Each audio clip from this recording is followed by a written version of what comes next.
IIM UPSC tuitions only in Tirumala IAS institute Chaitanyapuri. Call చేసి ఇప్పుడే join అవ్వండి. నమస్కారాలు. ఈరోజు ఉదయం ప్రముఖ క్రైస్తవ వక్త, డిబేటర్, మంచి ప్రసంగికులు రక్షణ టీవీ వేదికగా అనేకమైనటువంటి చర్చా వేదికలు నిర్వహించినటువంటి ప్రముఖ క్రైస్తవ ప్రసంగికులు, సేవకులు ప్రవీణ్ పగడాల గారు అనుమానాస్పదంగా మృతి చెందడం జరిగింది. సో ఉదయం ఎన్ని గంటలకు ఆయన చనిపోయారనేది మాకు తెలీదు.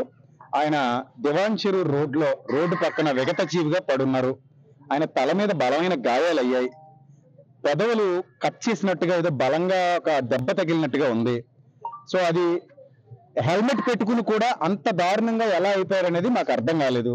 రెండోది, ఆయన బైక్ స్పీడ్ గా నడిపే వ్యక్తి కూడా కాదు. చాలా శాంతంగా, సాత్వికంగా ఉండేటువంటి వ్యక్తి.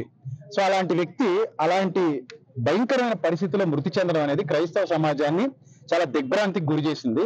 సో కాబట్టి దీని మీద సమగ్రమైన దర్యాప్తు జరిపించండి అని చెప్పేసి పోలీసు వారికి విజ్ఞప్తి చేయడం జరిగింది. ఇందాకనే పోలీసు వారు వచ్చారు. మొదట దాని యాక్సిడెంట్ అని చెప్పారు మాకు. అది సరిగా చూస్తే అది యాక్సిడెంట్ లాగా అనిపించలేదు. సో అందుకే మేము యాక్సిడెంట్ అని ఎఫ్ఐఆర్ ఫైల్ చేయొద్దని కోరాం. దాని అనుమానాస్పద మృతిగానే ఎఫ్ఐఆర్ ఫైల్ చేయమని అడిగాం. సార్ అలాగే ఫైల్ చేస్తామని చెప్పారు. ఎస్పీ గారి దగ్గర నుంచి సిఐ గారు అందరూ మాట్లాడారు. అలాగే ఫైల్ చేస్తామని చెప్పారు. మీడియా ముఖంగా మేము కోరుకునేది ఏంటంటే, ఈరోజు పొద్దున కొంతమంది ఆయన మరణాన్ని బట్టి ఎవరు చంపేశారో అన్నట్టుగా కొన్ని పోస్టులు పెట్టారని మళ్ళీ డిలీట్ చేశారని విన్నాం.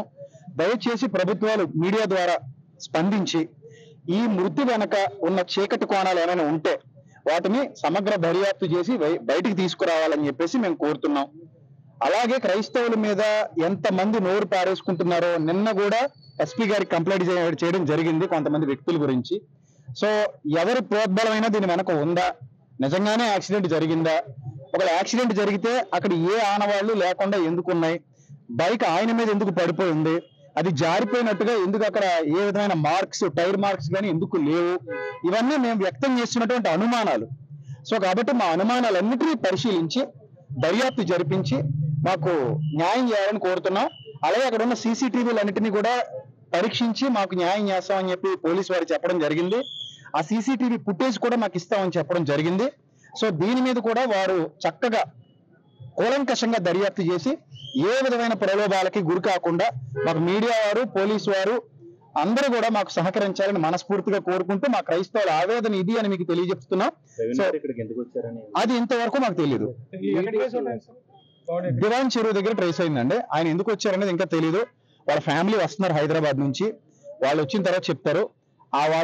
వాళ్ళ కోఆర్డినేటర్ కానీ ఇక్కడ ఉన్నారు రాజమండ్రిలో. ఆయన చెప్పడం ఏంటంటే, నిన్న సాయంత్రం నుంచి ఫోన్ చేస్తున్నాడట ఆయనకి.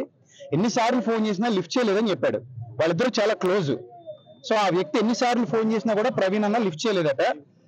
మరి నిన్ననే విజయవాడ నుంచి బయలుదేరారని విన్నామండి. అంటే ఆయన ఎప్పుడు బైక్ రైడ్ చేయరండి అసలు. యాక్చువల్లీ కారు మీద, ఫ్లైట్ మీద జర్నీ చేస్తారు. సో మరి ఆయన ఎందుకు బైక్ మీద వచ్చారనేది కూడా మాకు అనుమానంగానే ఉంది. ఆ బైక్ ఆయన మీద ఎందుకు పడుకుని ఉంది అనేది మాకు అనుమానంగా ఉంది. ఆ ఫేస్ మీరు చూస్తే ఆశ్చర్యపోతారు. మీకు కొన్ని ఇమేజెస్ మా వాళ్ళు ఇస్తారు, ఇప్పుడు మీరు దయచేసి మీరు తీసుకోండి. ఆ ఫేస్ మీద ఏదో బలమైన రాడ్తో కొట్టినట్టుగా, ఒక బొగ్గ పక్కకి జరిగినట్టుగా అలా కనబడుతుందండి చూడడానికి. మరి యాక్సిడెంట్ లా మాకు అనిపించలేదు సార్. అది సార్ విషయం. ఆ ఫోటో సార్ చెప్పిన